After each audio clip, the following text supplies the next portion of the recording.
Emily Thornberry, who's a spectacular MP and a wonderful talker.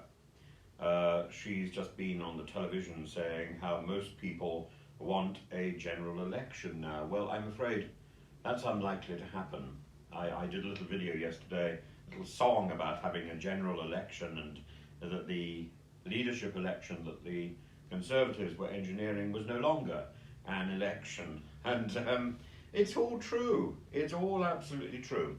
But you can't advance the same arguments that you advanced about not wanting the Conservative faithful, the ordinary Conservative members, to be voting for the next Prime Minister, because that's undemocratic, which it clearly is, because, there's a tortoise and there's somebody who goes on the name Mrs. Thatcher, or Margaret Thatcher, who, and indeed, I've heard on my comments section some people who are vehement supporters of the Labour Party have signed up, paid their £25 so that they can elect the next Conservative Prime Minister, or not, so they can foul it up.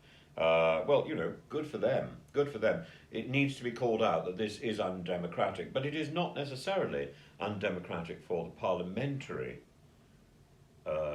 body of Conservative MPs to elect the next Prime Minister, their next leader. The whole idea of our parliamentary democracy is that the leading party, the party with the biggest number of seats, gets to present their Prime Minister as the person who will lead the country. That is how our system works.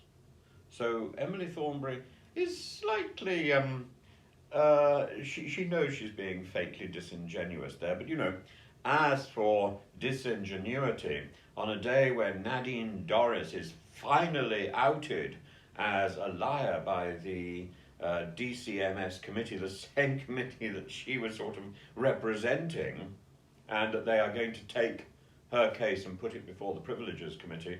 I mean, I think Emily Thornberry's slight flirtation with the truth is perfectly permissible, and I don't mind. I think actually her idea of having a general election is right, as I say, but it's not going to happen.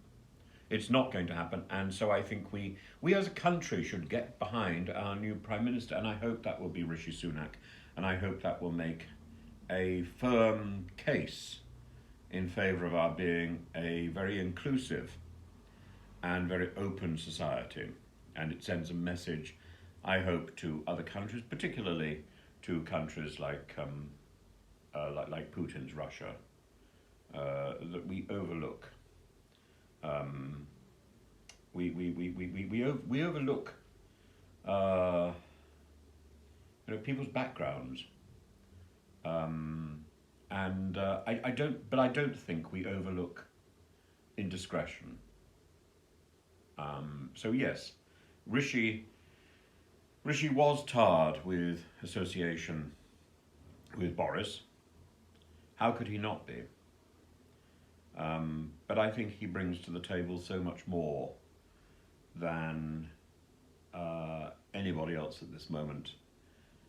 And his job is now probably to prepare for opposition and to make sure our country is put back together after the mess of Liz Truss. And I hope the Liz Truss lesson is a lesson that we can all learn from, because we must never go there again.